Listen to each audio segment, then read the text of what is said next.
Okay, so the first thing you will have to do is you'll have to export the data from hyphen after your simulation is over. So you guys know how to do that, no? And exporting it and putting it in the shared folder and accessing it from paraview. I mean, Yeah, bro. accessing it from CNS, wherever. right? Yeah, CNS file. CGNS, see whichever format it is. Normally, you will choose CGNS only. Okay, so the first thing you have to do is you have to import the file. So that you can do with open file and select whichever CGS file you want. And then here you'll get this scalar quantities here. So these these scalar quantities are actually, you can specify them in hyphen which you want to export. So this so you'll have a list of options. So normally in the tutorials you'll be asked to select all of them. So you have all the data. So and CGNS, it will store the CGNS format. It has the data regarding all these scalar quantities stored in the cells. So that is why it is under the name cell arrays. Okay, so if you convert this cell data to point data using the filter the same name, you will get the point arrays also. So we import it and then we press apply.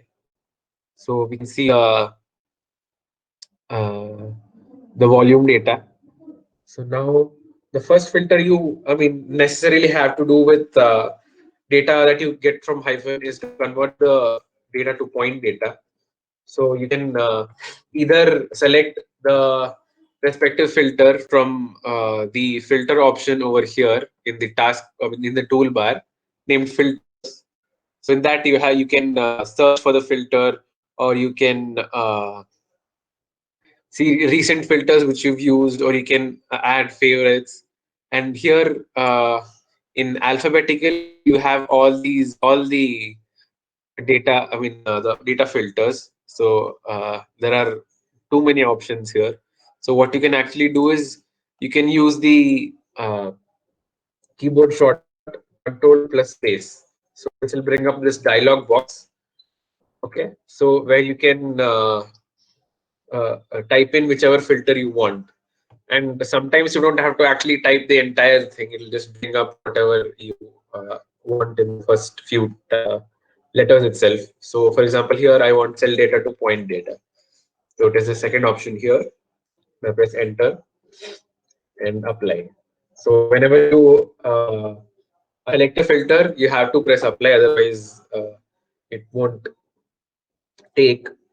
Okay, so now we have converted all the cell data to point data. So the advantage of doing that, as I showed you, is that if you have a mark number,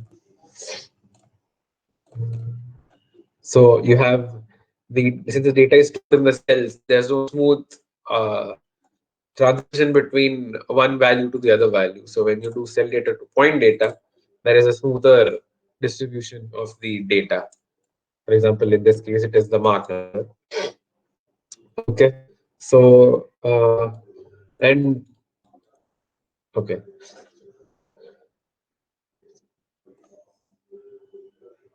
So next, one of the basic filters you'll be using is called slice, and this is important both for both the groups who will be doing 3D and 2D cases.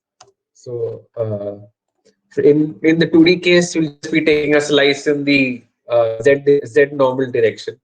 So here in the option, when you select slice, you'll have these loads of options. So you have slice type where you have box, sphere, and cylinder, and mainly you'll be using plane, because box, sphere, and cylinder have they'll just take the cut planes in the respective shapes. And these three are mostly used for 3D cases. But for you guys, both in 2D and 3D, like for the who will be doing the blended wing body and the transonic flutter, you guys will be using only plane. And here you have an option to show the plane.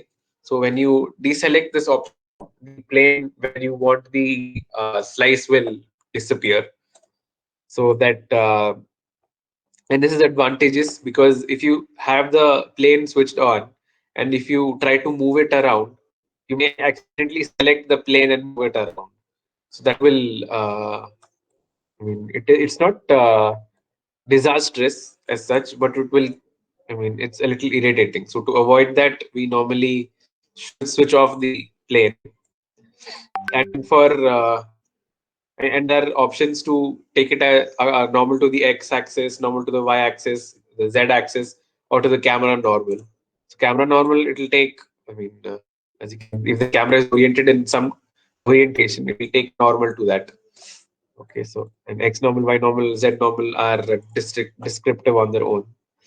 So I'll be taking a z normal plane here because the axis system is x, y, and z. So this is where I'll be seeing most of the data. Very good. Okay. Um, 0.5. Okay. Okay. So here we have the slice that we have taken. Okay. So this will be useful in visualizing what is. And it makes for easier visualization in the case of 2D, but in the case of 3D, when you guys have multiple airfoil sections, so there you can actually take multiple slices and show what is happening at each location. So, but I don't have a 3D case here, so I really can't show you guys that. In any case, okay, by tomorrow I'll try to do something for the 3D also. So you guys are properly trained in that too. Okay. So this is slice. The next basic filter is called the clip. So it does what or the name implies. So you'll just clip the entire data to a certain shape or so certain size. So again, in clip, you have many clip types. So you have plane, box, sphere, cylinder, and scalar. So plane is similar to slice, except it will cut the domain. Either either on the either side of the plane. So if I select this plane and select the x normal,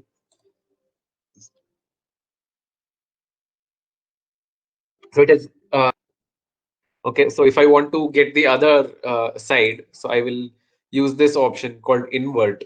So if you hover your mouse over any of the options, you get a dialog box like this, which shows what it does. So for example, here set view direction to z, minus y, plus y, and etc. So I'll invert this. So you can get the other side also. And so it is actually suggested that you use the other options here, that is box, sphere, cylinder, or scale. Scalar, I don't think you'll be using. So box, sphere, and cylinder is the most you guys will be using. So a box will uh, you can specify a box where how much you want to clip it. So you have the position vector and the length of the in the x, y, and z direction. Okay.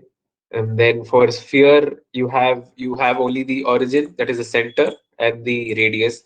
So you can specify what radius you want and clip it to that much. So here I have to invert this. So you can see that it has clipped to its clipped to wherever I have specified it to. And then cylinder is in the case of 2D, it will be same as the sphere. So if I give a radius of 5, so it'll just give me the same thing. So this is one more basic clip that you guys will be using, especially the 3D guys. The guys with the 3D project. Okay. Till here, do you guys have any doubts? And also, is anyone of you recording it? Because afterwards, uh, hello, I guys are listening. Yeah, bro. Like, Okay. I'm not recording it. I don't know who's recording it. I'm recording. Okay. from the starting you've recorded? I'm starting recorded is on from paraview, bro. Okay, okay. Yeah, that's all I wanted. Bro, like you're doing clip for this 2D airfoil right now, right? Yes, yes. And while we are dealing with 3D cases, and Okay. like, do we have to clip the complete body, or like I didn't get why we have to clip the body. Okay, so clipping just makes it easier to deal with it because see, if you create in the for Onera itself, you're creating a sphere which is 50 times the body size.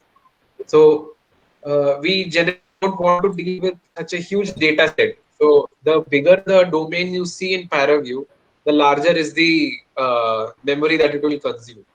So to Like, show you that, uh, okay, continue. You're saying something? yeah, yeah, go ahead. Yeah, so here you can see we have the entire domain, right? So if you go to this tab here under the pipeline browser information, you have the memory here. So it is a very small mesh. So it is taking only 1.4 MB. But for you guys, guys who will be making a fine mesh in case of 2D and who will be making a 3D mesh in case of the blended wing body. So you guys will have memory in terms of 500 MB or maybe 1 GB also. So if you clip this, so for example, I'm clipping it using a sphere of radius 5.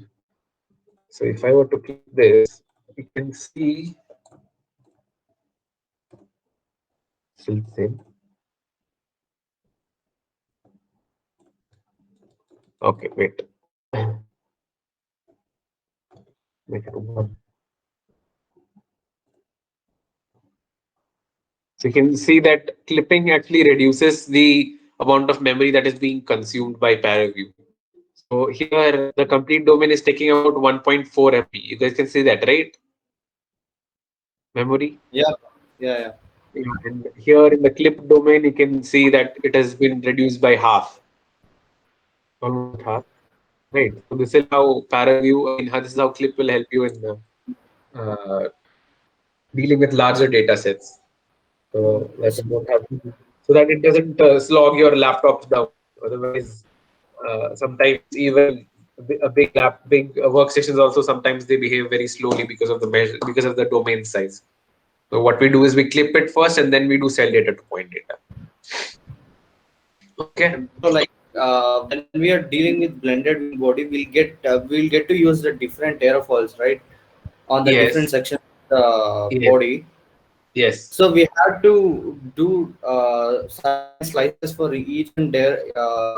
Like certain area has NACA0012. Like assume some area at the center body has NACA0012, and at Okay. the wing, at the ending of the wing will be like 0015. So how will Okay. you get to like where will be that 0015? So we can slice exactly at that position. I mean, you're asking about how do you get the slice to that position where the Yeah, your respective coil is. So you like guys, when you will be creating the geometry, you guys will specify where this airfoil will be, right? yeah, yeah, while slicing, we'll get to choose as per that dimensions only.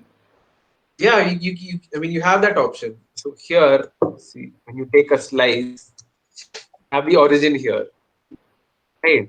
So you can Yeah. specify the x, y, and z coordinate of the slice, and you can get the slice wherever you want. So if we Same. use five different aerofoils, we have to use five slices for each and every different sections of aerofoil. Yes, that is if they're at different, if they're not at regular intervals. If you have it at Okay. regular intervals, in one slice only, you can create multiple let's say layers of the slices. Okay, bro, understood. Okay. So this is clip and slice. What about the clipping for that slices, bro? We had to do individually, or once we clip it, like it will take for complete different slices. If you have created the clip before you take the slice, then it will that clip will be applied to the slices also, because since you are applying it to the entire domain, whatever you have clipped only will be sliced. Understood. Okay. Uh, any other doubts?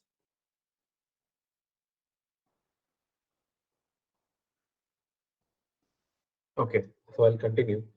Uh, Next thing I'll be showing you is how to make a contour. Okay, so contours are they're also called iso surfaces or iso lines, because if you were to measure the whatever quantity you're creating a contour out of, uh, on the surface or on the line, you will see that the value of that quantity remains the same. Okay, so that is why it is called an isosurface or isoline. Iso means equal.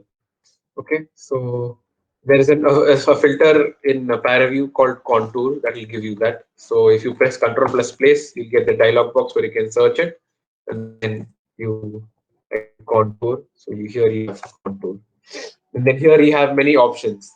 Okay, so you have contour by, that is you have all these variables that you've chosen, and then you have compute normals, gradients, scalars, etc., etc. So normally we'll just let everything be default and change only this and the values over here. So I'll be choosing mark number. So this is actually the how many contours you want for a certain range. So you can specify the range from the minimum range and the maximum range, and the how many surface, how many samples you want between these. So if you can either manually give samples, that is values, using this plus sign, or you can create a range of values by pressing the third option. So when you hover your mouse over it, you can see a dialog box comes up saying add a range of values. So if you click that, you get another dialog box. So here we can specify the minimum range and the maximum range and the number of samples we want to generate. So I'll leave the minimum and maximum default, and then I'll just create about 30 sample values, and I'll just press generate and press apply. So you can see here that it has created these contours around the airfoil. Can you guys see it? I mean, it's very thin, so you guys might not able. I mean, some guys might not be able to see it. Can you guys see it, or just a Yeah, minute? yeah, bro. We can see that. We can see that. Okay, so I'll just make it thicker. And You then can see, bro. okay, okay, good. 2.5.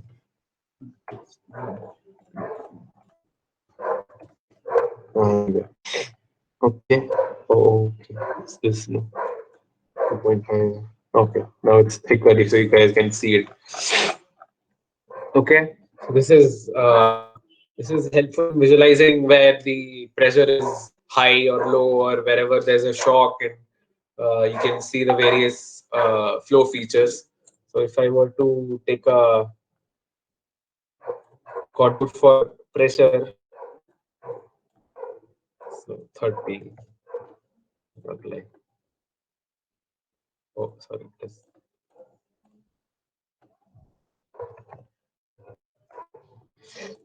pressure, then 30. You guys can see that. Oh, color is not good. So this is, I mean, seeing the pressure contour, you can actually comment on the. Whoa, okay. 2.5. You can comment on the flow features itself, like what is happening, or uh, if it's stalling, or if it's generating. How, I mean, you can't say how much lift it is generating, but you can give a, like, it is generating lift or it is not generating lift, or is it in a region where it is generating more drag than it should. So this is another filter named contour. And then you have streamlines and glyph. So these three filters, contour, streamlines, and glyph, are three ways of visualizing the data mainly. So to get the streamlines and the can calculate, I mean, you have to calculate that vector, and that is done using the inbuilt calculator in paraview, which is also a filter, you can say. So in a similar fashion, control plus space dialog box, you press cal cc, you get a calculator, right? So you can specify, you have I mean, you can do the calculations of the point data, cell data, edge data, row data, etc. So here we have only point data, and then we can specify the array name, and then here we actually put the values for calculation, and this and all is default. So I will name it as velocity vector, and I will. So for velocity, we have in the x direction we have u velocity, in the y direction v velocity, and z w velocity. So we will have to create a vector out of these three scalar quantities. So here we have, I mean, we can multiply them to the unit vectors in the respective directions. So we'll have u velocity. Okay, and here we have the basic arithmetic operations. So this is plus, minus, multiplied by, and divided by. So we will use multiplied by u velocity times I hat plus v velocity times j hat plus w velocity times k hat. Oh, it's k hat.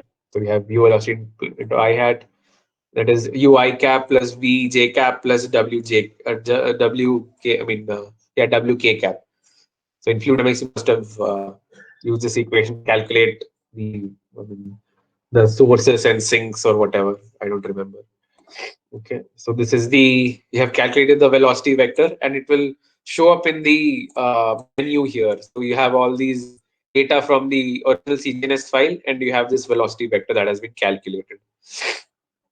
Okay, you can change the color for this also. So I will use this. Okay, so when you select the calculator, these two options will pop up. I mean, before, if you select them, you'll have only, I mean, you can't see the stream tracer option to be on. But if you have selected the calculator, you can see that it is uh, activated now. So if you press on the stream tracer, you'll get another dialog box with so many options. Okay, and you will get a line over here. That is because we have two types of I mean, two ways of specifying how we want a streamline to be. So one of it is using a line, and one of it is using a point. So that you can control over here in these, in this, under this option called seeds. Okay, so under that you have seed type. So we have only two options here. So one is line and one is a point cloud.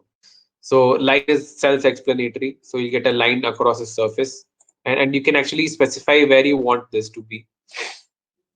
So you can move the put endpoints around. Before that, I will slice this first and apply. Okay. So I will press on this calculator and this, and then so I can specify the coordinates of this endpoints of this line, or I can just, I mean, this is a shortcut. So you can use a point cloud itself and then press apply. Oh, so you have to do this. Okay, so point cloud apply. So since, I mean, I mean, you can't make updates of this. So you can. This is because this there are only 2 points coming here inside the sphere. So what you can do is you can reduce the size of the sphere to get more point density, or you can increase the number of points. So let's increase it to 1,000. Let's see what happens. So here you can see that the streamlines, you can see them, right? Are they visible? I hope. Yeah, bro, it's visible. It's visible. So if you don't want to see the streamlines over this like this, what you can do is you can color them differently. So how you can do that is select the stream tracer and select solid color. So you can see the streamlines going over and above it.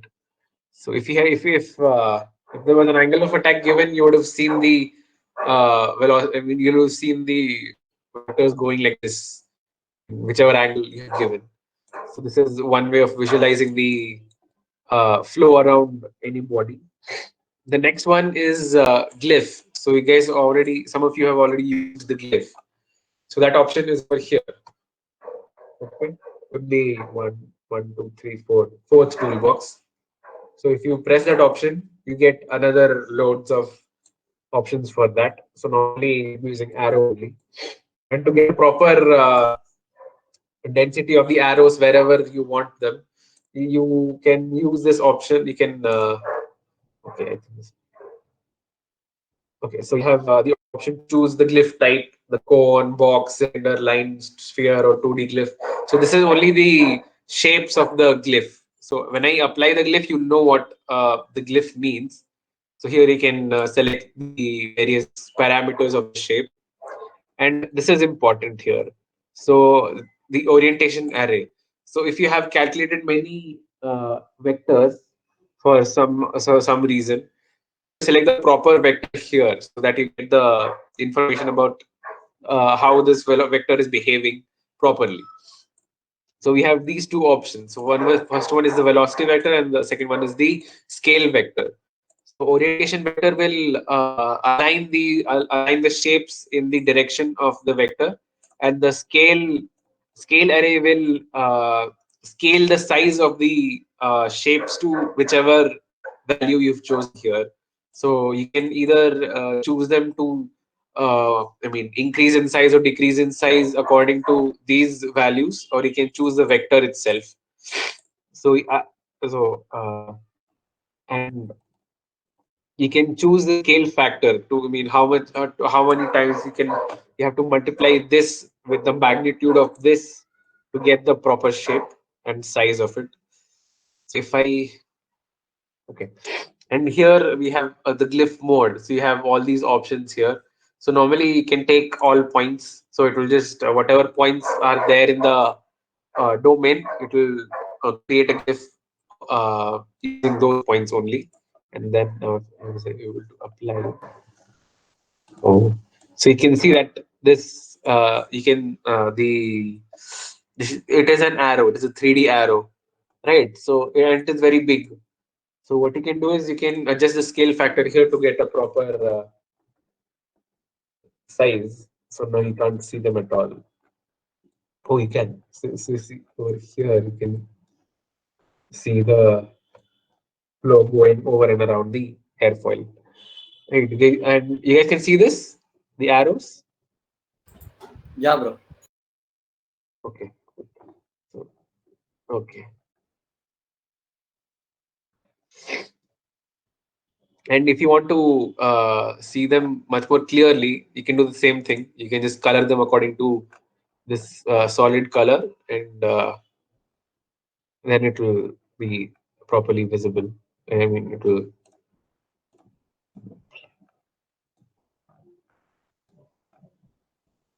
Wanted to show you something, but apparently it's um, not that visible. Okay, well, that's fine.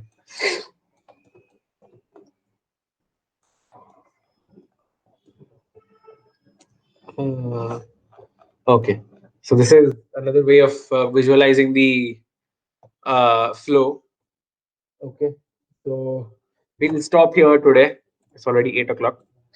Okay, so what you guys can do is you can for tomorrow's assignment you can export the whatever you have run in hyphen the NACA0012 or uh, the NACA 64A1010. Oh yeah, 64A010, and then try to do all these operations which I've shown you today in paraview. Okay. Uh, try to post the screenshots by tomorrow evening, so I know where you guys stand. Okay, and whoever has recorded this can send the recording to the others. Does anyone have any doubt? Bro, I am not able to apply solver in iPhone, bro. It's showing license error. License. Okay. Yeah, you are the. You post in the group also, no? Yes, yes, bro. Yeah. Okay. So you do you know Krishna sir in Sandy? Yes, yes, bro. Yeah. So you have his contact number. I will get it from Nihal. Okay. So you can contact him saying that you are part of this group under Muni sir from SCIT, and then he'll help you out because. Did you mess around with the license manager anytime? No, bro, it's not working since I applied for Vanera Wing. Okay, since the you mean the last some time ago, right? You guys did the tutorial. Something. Okay, okay. Until then, uh, you are you are in whose group? Bro, You're in whose group? You're in Guru Malesh's group or Nihal's group? Nihal's group. Okay, okay. So any one of you who has completed this and exported the volume data, you can send him the solution file, and then he can try doing on that. Until then, and you can try contacting Krishna sir Mahesh, so that Okay. it'll Okay. okay. Okay. So any other doubt you guys have? No, no doubts. What about Guru Malesh, Shreyas, and Sandeep? Bro, I want to expert also 0012 also, bro. Uh, what was that, Sachin? I exported 64801, so it's service center. I want to export same for 0012 also. No, no, no. You have already exported it, right? So Yes, you have to you have WinRAR on your on your laptop, no? yes, bro. Yeah. So extract it and then try to do it in paraview. Oh, okay. Okay. Any other doubts or about anything about meshing or paraview or hyphen or whatever problems you have?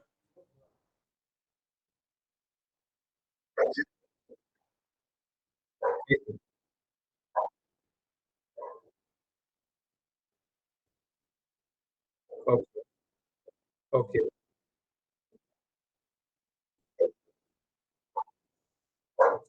Unable to zip geo file or whatever, right? Yeah. So which case was this? 0012 or which? Okay, 64801. Okay. Um, so,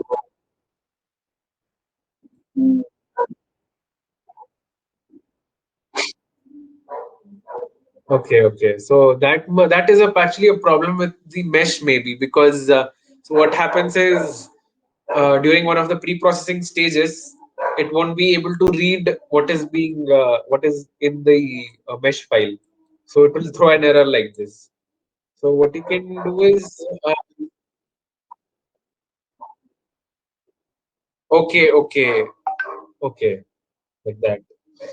Ah, so maybe you can. Uh,